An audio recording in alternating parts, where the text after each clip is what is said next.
This is a response to some of the criticism I have gotten for my Cobra Kai video. Normally I wouldn't make a separate video for, I used to just respond to comments, but I realized that probably wouldn't be the best way to go because of how intimidating the fact that all the comments have been responded to might look.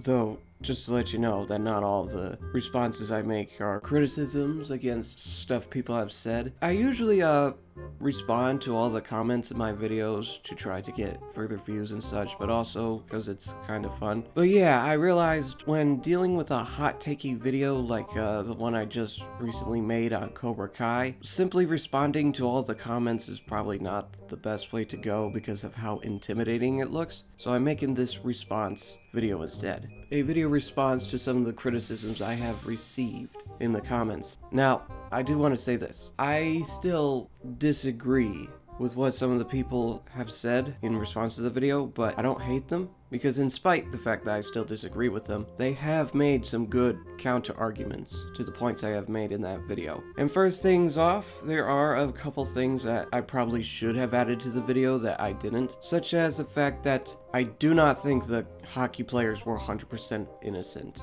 I still see them as victims in a way, but I do know that they were assholes. I am fully aware of nobody has accused me of thinking they were 100% innocent, but I'm starting to worry that somebody eventually will, so I just want to say, no, I don't think the hockey players were innocent. I'm fully aware of the fact that them talking shit about Daniel's wife was bad, especially since he explicitly told them not to right beforehand. That being said, I still don't think Daniel should have done what he did. I see it as a bit of a poor impulse control, and obviously they would have called the police on him or tweeted about it, get his company in trouble, and all that consequences and such. And there would possibly have been cameras in the room too. There possibly wouldn't have, but there possibly would have as well. Especially this day and age where pretty much every public building has a security camera somewhere. One of the counter arguments I've heard into the fact that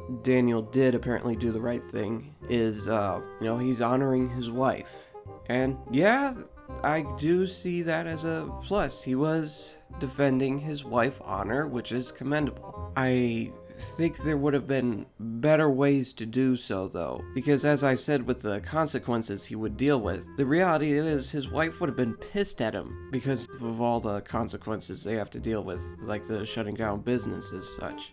Even the fact that he was honoring his wife still probably would have not really helped at all. Not to mention, I do think there were better ways to, let's say, punish the hockey players in honor of his wife. Now, maybe this wouldn't be the best thing to do either, but I think a better thing Daniel could have done is just simply just chop one of their hockey sticks in half as a warning. So people would say, well, that's not striking first, is it? I mean, I guess that depends on the actual definition of the concept of striking first, but yeah, I personally would have counted that as striking first, a warning sign, because striking first is about intimidation, right?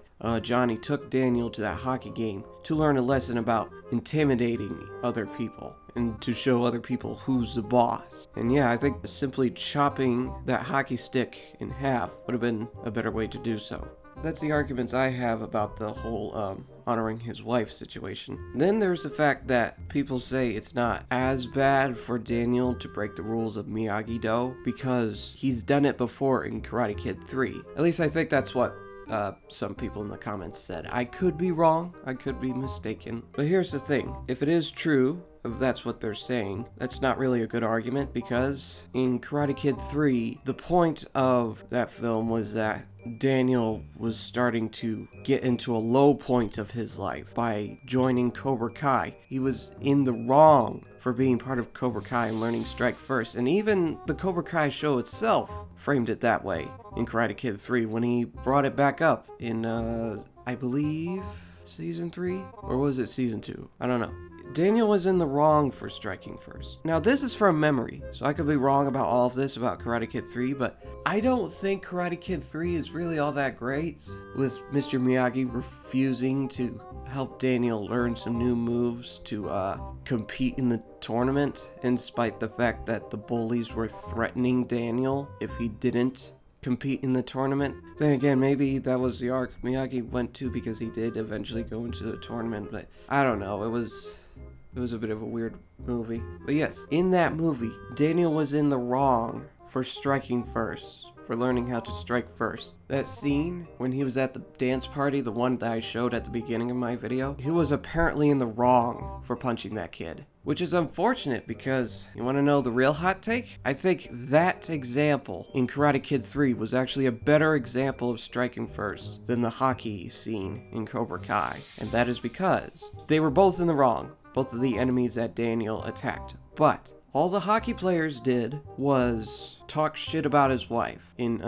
sexually explicit ways, which is still wrong, yes, but that's all they did. That kid in the dance party, he was straight up trying to force Daniel's date to come with him. He was straight up saying, "Hey, I'm taking her home." Okay? And in spite the fact that Daniel said, "No, you're not," and even his girlfriend said, "No, you're not taking me," he still was going after him saying, "No, I'm taking her home." And so, Daniel breaks his nose. Now, sure, that kid was a bit more innocent, because Terry Silver, the evil Cobra Kai mentor in that film, told that kid that he was allowed to have that date. So that kid was, I mean, I guess I wouldn't say super innocent, but the kid was a bit misunderstood. You know, he was promised Daniel's girlfriend, but Daniel didn't know that. From his eyes, from his and his girlfriend's eyes, he was just on a date, and there was this kid that just shows up and says, "Hey buddy, I'm taking your girlfriend home. He's mine." And yeah, I think that is a much better example of striking first. Because, you know, there's a difference between talking shit about your loved one and straight up saying that they're taking their loved one. And yet he was framed in the wrong for breaking that kid's nose at that dance party. So I have to ask this. If he was in the wrong for what he did at the dance party in Karate Kid 3, then surely what he did at the hockey tournament was much worse. That is where I stand on that hockey scene. And yeah, that's all I really wanted to say.